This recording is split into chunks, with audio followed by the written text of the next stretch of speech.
Hello everyone, welcome back to my channel. আমি সুজয় রায়। আজকে এই ভিডিওতে আমরা পারফেক্ট নাম্বার কিভাবে চেক করতে হয় পাইথনে সেটা দেখব। তো চলুন শুরু করা যাক। তো পারফেক্ট নাম্বারের সংজ্ঞাটা যদি আমরা দেখে নিই তাহলে বলা হচ্ছে an integer number is said to be a perfect number if its factors including one but not the number itself sum to be a number. So এটার মিন কি বলে, আমরা যদি এখানে একটা পারফেক্ট নাম্বার দেখি তাহলে 6 হচ্ছে একটা পারফেক্ট নাম্বার যেখানে 1 হচ্ছে ডিভিজর, 2 হচ্ছে ডিভিজর, 3 এর ডিভিজর এবং 6 ইটসেলফ অর্থাৎ 6 এর ডিভিজর। এখন এখানে আমরা যদি একটু এক্সপ্লেনেশন দেখি তাহলে 6 has 4 divisors, 1 2 3 6. If we add all factors except 6 itself, 1 plus 2 plus 3 is equals to 6. The sum of the factors excluding the number itself sum to be the number before. Therefore 6 is a perfect number is printed. অর্থাৎ 6 এর 4টা divisor আছে, 1 2 3 আর 6। এখন আমরা যদি 6টাকে বের করে দিই, অর্থাৎ যে নাম্বারটা রয়েছে সেটাকে যদি আমরা এই ডিভিজর থেকে বের করে দিই তাহলে কয়টা নাম্বার থাকে? 4টা নাম্বার থাকে।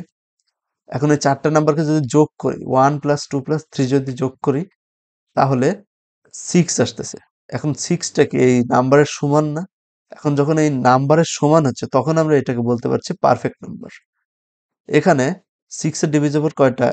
1 একটা, 2 একটা, 3 একটা। 4 ডিভিজিবল না, কারণ 4 দিয়ে 6 কে ভাগ করলে নিঃশেষে বিভাজ্য হয় না। সেইজন্য এটা ডিভিজন না। 5 ও ডিভিজন না। 6 ডিভিজর, কিন্তু ওইটাকে এক্সক্লুড করতে বলছে।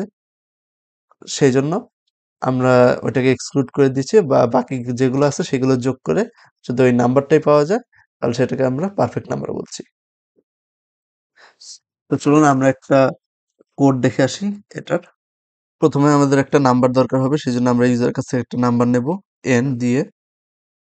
n equals to integer number নেব, ইনপুট দেব, ইনপুট এন্টার দ্য নাম্বার,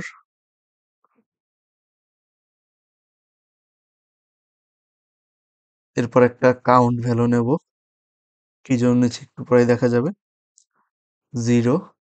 এখন ফর লুপ দিয়ে আমরা ডিভিজর গুলো বের করব। ফর I ইন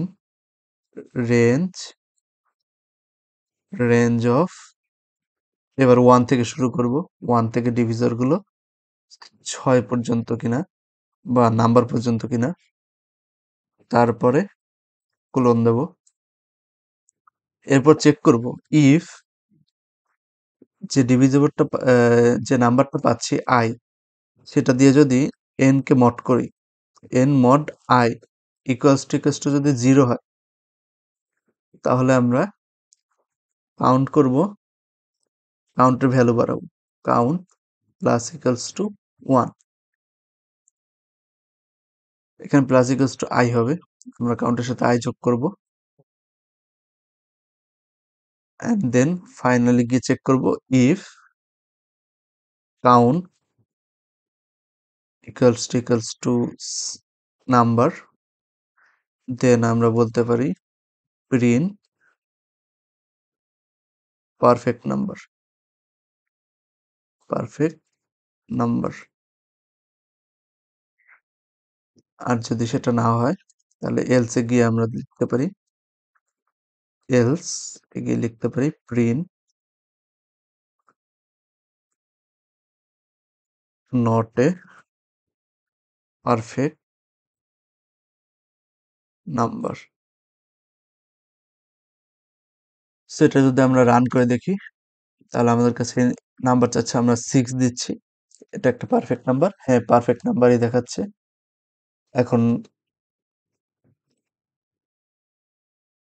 এখন আমরা যদি একটু কোডে ফিরে যাই তাহলে এখানে আমরা প্রথমে ইউজার কাছ থেকে একটা নাম্বার নিয়ে নিচ্ছি, তারপর কাউন্ট ভ্যালু 0 রাখছি, তারপর এর ডিভিজিট গুলো বের করতে যাচ্ছি, যে I থেকে শুরু করে n পর্যন্ত। সাপোজ 6টাকে ধরে নিচ্ছি n এর ভ্যালু, তাহলে 1 থেকে 6 এর আগ পর্যন্ত 5 পর্যন্ত যাবে। এখন এই 1 থেকে 5 পর্যন্ত যখন যাবে তখন আমরা প্রতিবার চেক করছি যে এনটাকে যদি আমরা এই আয়ের ভ্যালু দ্বারা ভাগ করি তাহলে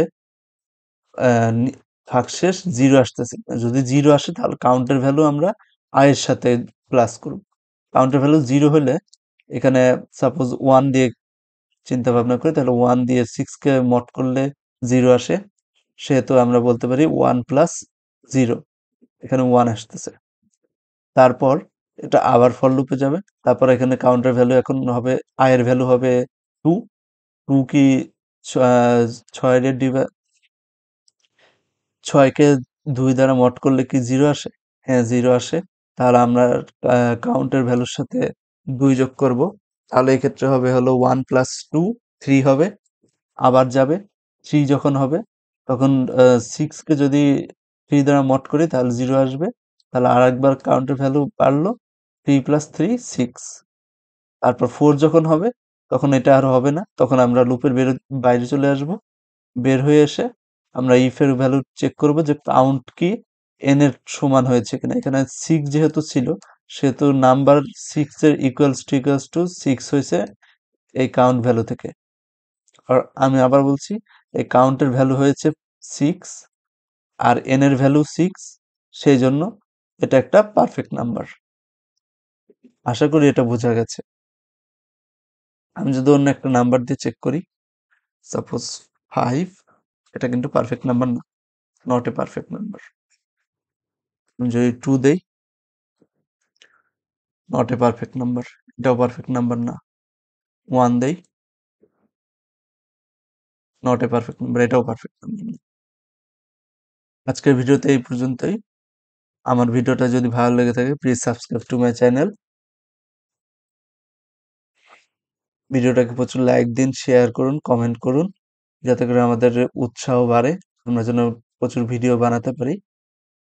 thanks for watching. Thank you so much.